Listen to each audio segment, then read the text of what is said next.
Next मैं तुम्हें unit 2 के फॉर्मूलेस बता रही हूँ। हमारे पास 3 कंपोनेंट होते हैं, एक होता है रेजिस्टर, एक होता है इंडक्टर और एक होता है कैपेसिटर। ठीक है। अब अगर हम नॉर्मल टाइम डोमेन में लेते हैं, मतलब टी डोमेन में लेते हैं, तो क्या फॉर्मूला होता है? ओम्स लॉ के according V is equal to I multiplied by are.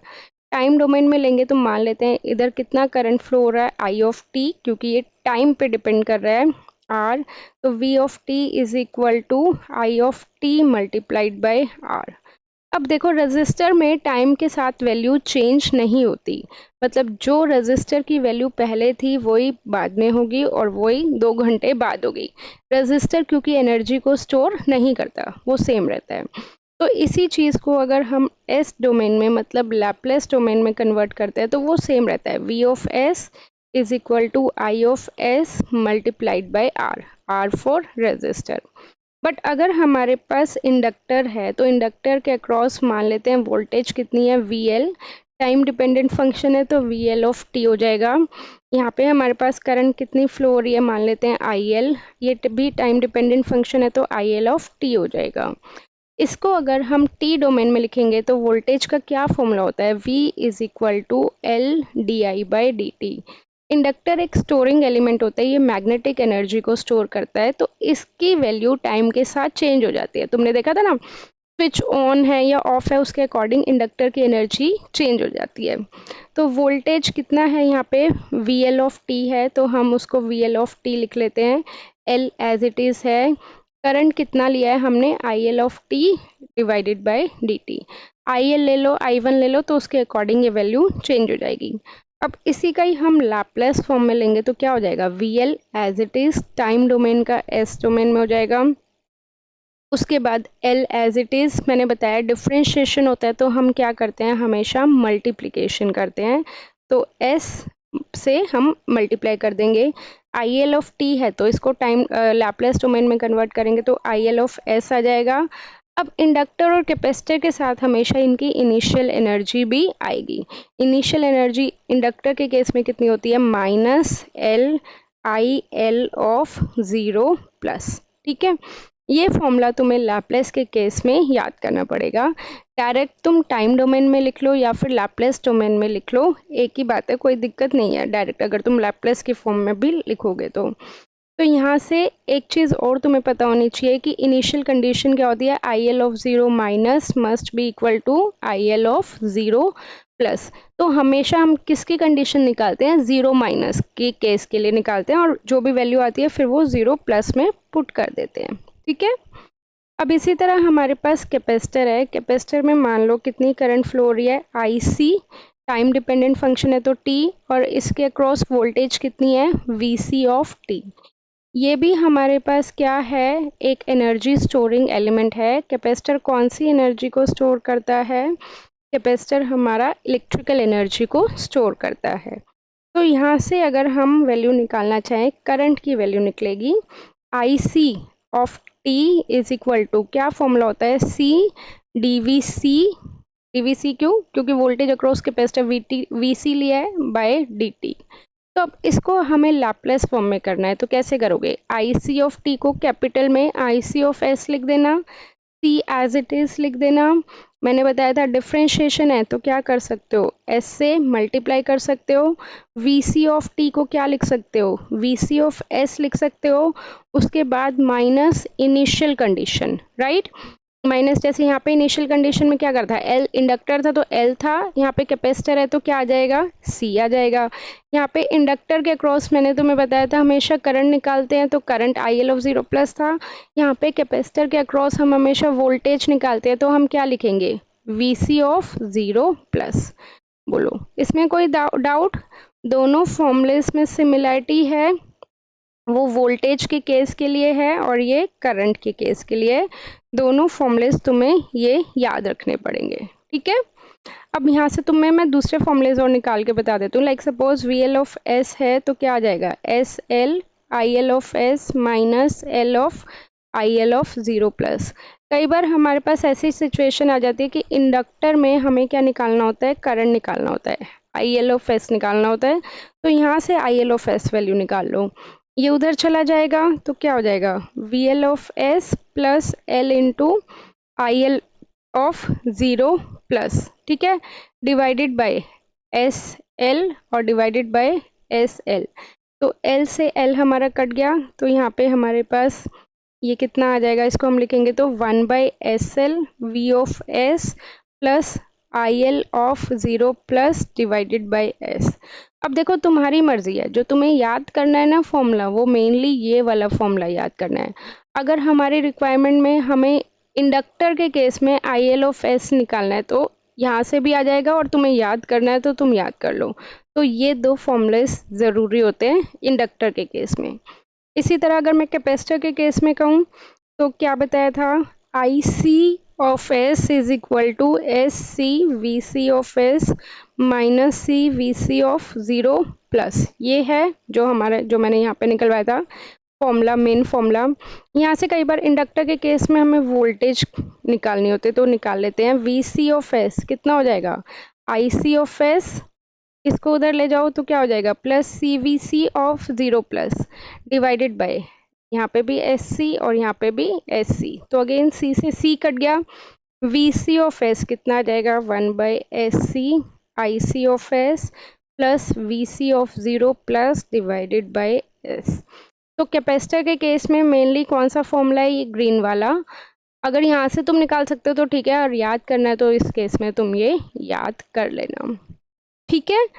अब कुछ कभी कभार क्वेश्चन में बोल देते हैं कि उसका ना डायग्राम भी बनाओ, तो डायग्राम कैसे बनेगा, अगर इंडक्टर है, इंडक्टर के साथ यहाँ पे एक वोल्टेज सोर्स लगाओगे plus minus L of I L of zero plus, और ये इंडक्टर का केस एस एल हो जाएगा। और अगर कैपेसिटर का केस है तो कैपेसिटर के केस में क्या था, एस सी, एस सी के साथ पैरेलल में क्या लगाओगे, करंट सोर्स लगाओगे।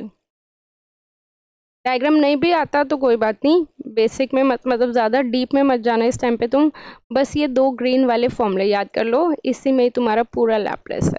नेक्स्ट यूनिट 2 में डिफरेंशियल इक्वेशन पे बेस्ड भी आता है, या तो तुम्हें वो बोल देंगे d2y/dt², या फिर बोल देंगे y डबल डॉट, एक ही बात है। इसको अब तुम्हें किस फॉर्म में कन्वर्ट करना है, लैपलेस की फॉर्म में कन्वर्ट करना है डिफरेंशियल इक्वेशन में। तो क्या होगा इसका formula, s² y capital S जब भी उसमें लेते तो कैपिटल आता है, minus S of Y of zero plus minus Y dash of zero plus, या फिर तुम्हें क्या दिया होगा, dy/dt या फिर y सिंगल डॉट। इसका अगर तुम लाप्लास लोगे तो क्या आ जाएगा तुम्हारे पास, s into Y of S minus minus Y of zero plus. अगर तुम्हें सिंपल दिया है y ऑफ t, तो y ऑफ t का तो तुम्हें पता ही है लैपलेस कितना हो जाएगा, सिंपल y ऑफ s। अब बात आती है कि ये y ऑफ ज़ीरो प्लस और y dash of zero plus, ये तुम्हें पता होना चाहिए। हो सकता है कुछ कंडीशन में ये क्वेश्चन में डायरेक्ट बोल दें कि y ऑफ ज़ीरो प्लस की वैल्यू ये है और y dash of zero plus की वैल्यू ये है, या हो सकता है तुम्हें ना बोले, तो उस केस में तुम्हें निकालना पड़ेगा, ठीक है। अब देखो कैसे निकालोगे, ये y या तो करंट होगा या फिर वोल्टेज होगा, राइट। करंट होगा तो कितना हो जाएगा, इंडक्टर के क्रॉस होगा तो हमेशा करंट होगा, तो I L of zero plus हो जाएगा, y ज़ीरो प्लस मतलब I L of zero plus, और I L of zero plus हमेशा किसके इक्वल होता है, I L of zero minus. तो कभी भी ज़ीरो प्लस के लिए नहीं निकालना, हमेशा तुम्हें किसके लिए निकालना है, ज़ीरो माइनस के लिए। और अगर कैपेसिटर होगा तो वो वोल्टेज पूछेंगे, तो V C of zero minus. वैसे 80 to 90% ऑफ टाइम ये वैल्यूज दी हुई होती हैं, अगर नहीं दी हुई then in that case you need to calculate. Next अब सेकंड चैप्टर में ही तुम्हारे लैपलेस के फॉर्मूलेस यूज हो रहे हैं, मेनली जो यूज हो रहे हैं वो मैं बता रही हूँ। e⁻ इसका लैपलेस लोगे तो क्या आ जाएगा, 1/s माइनस a।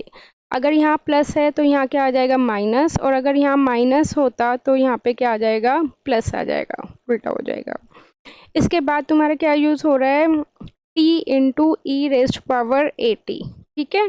तो ये कितना हो जाएगा, 1/s माइनस a का होल स्क्वायर। अगर अगेन यहाँ पे प्लस है तो यहाँ पे क्या आ जाएगा, माइनस आ जाएगा, और माइनस होता तो क्या आ जाता, प्लस हो जाता। ये बहुत फ्रिक्वेंटली यूज हो रहा है। नेक्स्ट या तो तुम्हारा क्या यूज होगा, sign omega T. Sine omega T is omega divided by S square plus omega square, या फिर कॉस ओमेगा टी होगा। बस ये ध्यान रखना, साइन में ऊपर ओमेगा है और कॉस में क्या होगा, ऊपर एस की टर्म है, S square plus omega square. इसके बाद एक और फॉर्मूला आता है ई रेस्ट पर minus A T sine omega T, that is omega divided by S plus A का होल स्क्वायर प्लस ओमेगा का स्क्वायर, या फिर तुम्हारा क्या आएगा, ई रेस्ट पर minus A T cos omega T. तो बेसिकली तुम्हें ये वाली टर्म याद रखनी है कि इसके अकॉर्डिंग तुम्हें सिमेट्री बनानी है, ठीक है। या तो ऊपर ओमेगा आएगा या फिर तुम्हारे पास किस टर्म में आएगा, S plus A divided by S plus A का होल स्क्वायर प्लस ओमेगा का स्क्वायर। बस इससे फालतू तुम्हें जो मैथ्स वाला लैपलेस है उसमें और फर्दर करने की इतनी ज़रूरत नहीं है। बाकी तुम्हारे फंक्शंस के लैपलेस तुम्हें पता होने चाहिए कि अगर यूनिट स्टेप फंक्शन है जिसको हम यूटी से डिनोट करते हैं, उसका लैपलेस कितना होता है, 1/s। अगर आर टी है जिसको हम रैंप फंक्शन बोलते हैं, उसका लैपलेस कितना होता है, 1/s स्क्वायर। और अगर तुम्हारे पास डेल्टा टी है, इट मीन्स तुम्हारे पास इम्पल्स फंक्शन है, तो उसका लैपलेस क्या होता है, 1 होता है, ठीक है। ये चीज़ तुम्हें आनी चाहिए। पेपर में न्यूमेरिकल किस टाइप का दे देते हैं, लैपलेस पे बेस्ड। मान लो कि ये तुम्हें कोई भी, मैं ऐसे रैंडमली सर्किट बना रही हूँ, यहाँ पे ये इन्होंने सर्किट दे दिया, इंडक्टर है, और यहाँ पे ये फंक्शन में दे दिया 2r ऑफ टी, ठीक है। तो तुम्हें सब कुछ वैसे ही करना है कि एक दो मेश, दो वेरिएबल, दो इक्वेशन बनाओगे, फिर उस इक्वेशन का लैपलेस लोगे। तो लैपलेस लोगे तो r ऑफ टी है, तो 2 इंटू आर ऑफ टी का लैपलेस कितना हो गया, 1/s स्क्वायर। तो इस तरह से तुम्हारे ये फंक्शन यूज आएंगे, ठीक है। इससे ज़्यादा और याद करने की ज़रूरत नहीं है, लैपलेस के फॉर्मूले these are enough for you.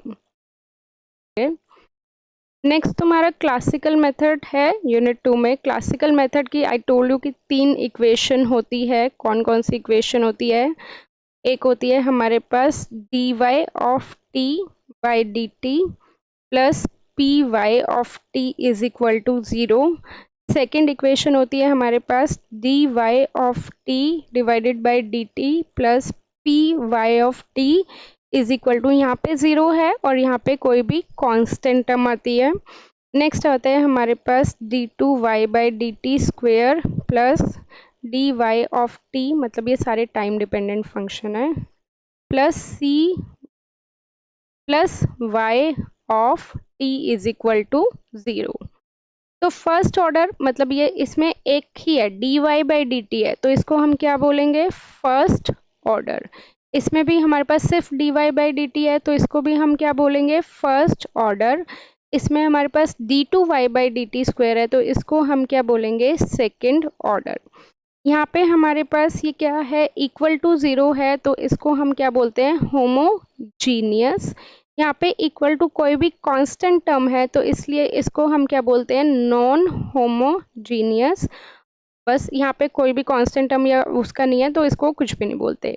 अब it's a kind of differential equation, तो इसको हम क्या बोलते हैं, complete first order homogeneous differential equation. Similarly first order non homogeneous differential equation, similarly second order differential equation. अब इसको तुम्हें न्यूमेरिकल सॉल्व करोगे तो तुम्हारे पास इस फॉर्मेट में इक्वेशन आएगी। इसको कन्वर्ट करोगे स्टैंडर्ड फॉर्मेट में, y ऑफ t की वैल्यू बेसिकली निकालनी है, तो क्या हो जाएगी, y of t is equal to k into E raised power minus P T. इसमें क्या हो जाएगा तुम्हारे पास, y of t is equal to q by P plus k into E raised power minus P T.